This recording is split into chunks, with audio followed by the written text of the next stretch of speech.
Hi, I'm Nadine Aisha-Jassett, and welcome to this video from the National Library of Scotland's Fresh Ink initiative, where 10 emerging writers create and share new work on their experiences of 2020. Mae Diansangu is a Black queer spoken word artist from Aberdeen.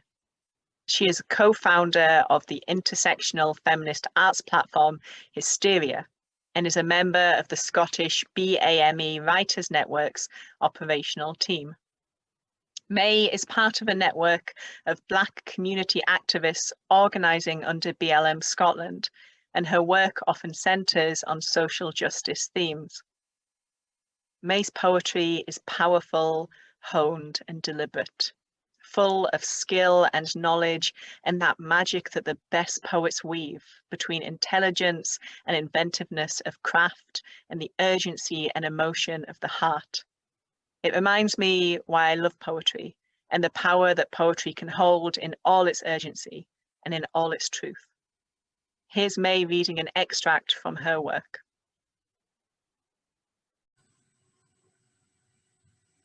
Hi, I'm Mae Diansangu, and I'm going to be reading some poems that I wrote about my experience as a Black person during the summer of 2020. Preface. I am 2 years old when they kill Stephen Lawrence. In the land before memory, the 6 o'clock news feeds me Black death to cut my baby teeth on. Long before I learn the colour of my skin, it is bathed in blue light, buzzing with heavy truths. Bright Black things are built to shine, but aren't always built to last. A man was lynched yesterday. Golden Shovel After Strange Fruit by Abel Meeropol, recorded by Billie Holiday. His death travels 4,000 miles to rage with us here. Ignorance swells tongues that is thicker than blood, harder to scrub out. A man was lynched by police yesterday, and we talk and talk about fruit.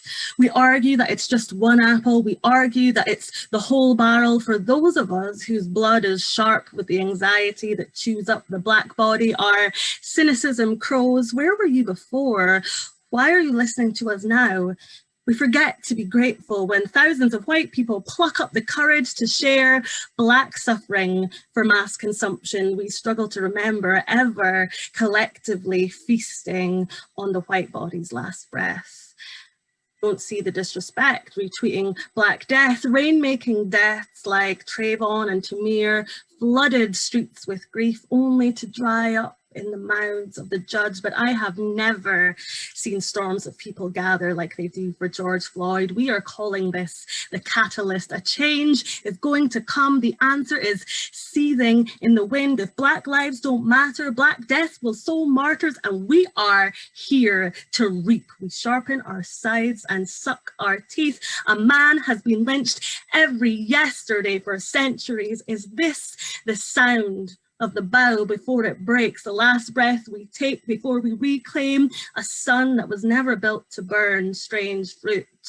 We want so hard to believe that normal is a peaceful country we can return to, but the routine of rot and rage warps the everyday, makes us refugees of a place we've never seen. For the internally displaced, hope can be a treacherous thing, the message that swings from the trees. Maybe this time will be different, threatens to quench a thirst for justice. I have heard too many names drop heavy like premature plums, but still you defend the soil here, because to admit to its toxicity is to acknowledge our complicity. A man's death traveled 4,000 miles to a strange land. We fed, clothed and watered it, and couldn't recognize what we harvested from our own bitter crop. This poem was written on what would have been Anthony Walker's 34th birthday. 1. The media is a scalpel. Cold and precise, it detaches your skin. Fastidious hands unpick a patchwork quilt of melanin. The stories it has carried for years laid bare, when suddenly everyone wants to hear your flesh sing.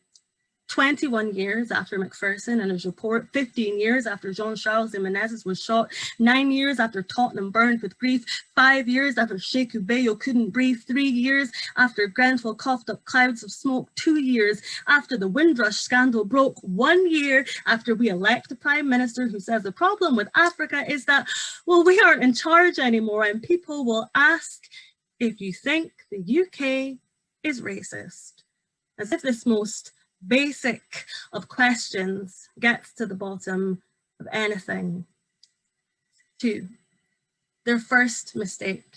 Assuming a definition of racism is entirely subjective, there's simply no objective way to identify it, no diagnostic criteria, a symptomless killer. Their second mistake, worshipping binaries, black or white, one or the other. People of no color need to know if something is or isn't. There is a box labeled racist, and you will have to squeeze people inside it for the sake of a soundbite. By this point, we should all know what racism smells like, but when someone's mouth and deeds reek of it, we waste time debating the existence of a racist bone in their body as if racism were an essential quality you either have or don't, black or white, one or the other. If it were that simplistic, melanistic folk could finally stop talking about race. When a person upholds racism, it's not their bones talking, it's an idea that has corrupted their body. It isn't an immutable and personal characteristic, so it shouldn't really hurt to challenge it. Racism is a spectrum disorder. It's expressed through a cluster of traits and behaviors triggered by the same underlying mechanism. This complex condition links other syndromes like sexism, ableism, and queer antagonism, like disaster capitalism and environmental terrorism. Marginalized bodies suffer chronic comorbidities. When our lives aren't singular, there can't be one single cure to alleviate symptoms of oppression. Every system is complex in its contradictions and multiplicities. We can never address these if we insist everything is black or white, one or the other. Their third mistake, thinking they can take racism 101 every year while Black people have to learn on the job. 3, put the scalpel down and ask me about the blood language of the diaspora, how it fills my veins with the whispered names of the dead. Ask me the color of the death-soaked thread that connects the cultural, economic, and legal traditions of a rusting empire desperate to stay relevant. Ask me why the heart of every fight for freedom beats the same rhythm and how our song is stronger when we sing together. Ask me about the equalizing social process of being blackened that makes us Black full stop and our races are Black. And ask me about people who are Black and trans, Black and disabled, Black and doing sex work, Black and Muslim, Black and without recourse to public funds. Ask me how it feels to talk about racism on television when Nigel Farage was given a disproportionate amount of airtime for years. Then ask me if journalists have a duty of care. Ask me who was killed by Scottish police on a sunlit street on 2015. Put the scalpel down and I will read freely from my skin. 4, Anthony Walker should have been eating cake today. I wish I didn't know his name. I wish you didn't ask the same questions you were asking back then.